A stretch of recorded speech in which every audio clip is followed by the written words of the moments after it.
मैं बैठा कुछ पढ़ रहा था तो मुझे कुछ ना कुछ नया मिलता है, मैं पढ़ता रहता हूँ, ये मिलता रहता है।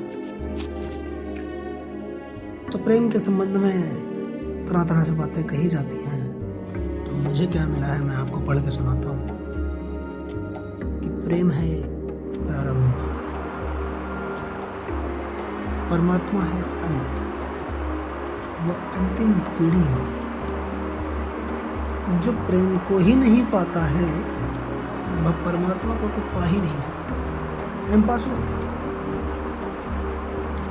लेकिन जो प्रेम में दीक्षित हो जाता है और प्रेम में विकसित हो जाता है, वह प्रेम की श्वासों में पलता है। प्रेम के फूल जिसके श्वास श्वास बन जाते हैं और प्रेम जिसका अणु अणु बन जाता है, और जो प्रेम में बढ़ता है, बढ़ता जाता है, बढ़ता जाता है।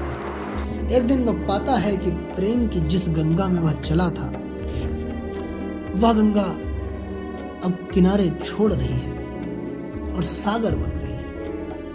एक दिन वह पाता है कि गंगा के किनारे मिटते जाते हैं और मिटते जाते हैं और अनंत सागर आ गया सामने। छोटी सी गंगा की धार थी गंगोत्री में, बड़ी छोटी सी प्रेम की धार होती है शुरुआत में, फिर वह बढ़ती जाती है, फिर वह बड़ी होती है, फिर वह पहाड़ों और मैदानों को पार करती है। फिर एक वक्त ऐसा आता है कि किनारे छूटने लगते हैं। जिस दिन प्रेम के किनारे छूट जाते हैं, उसी दिन प्रेम परमात्मा बन जाता है।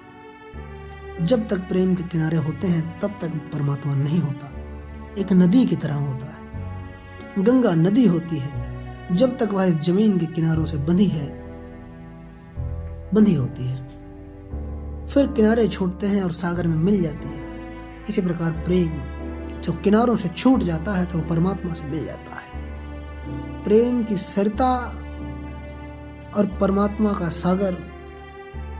लेकिन हम प्रेम की सरिता ही नहीं हैं, हम प्रेम की नदियां ही नहीं हैं, और हम बैठे हैं हाथ पैर जोड़े और प्रार्थना कर रहे हैं, हमको भगवान चाहिए, हमको भगवान चाहिए।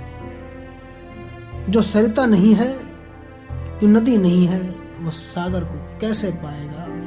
जो प्रेम नहीं है, जो प्रेम में जिया नहीं है, वो परमात्मा को कैसे पाएगा? कैसे पाएगा?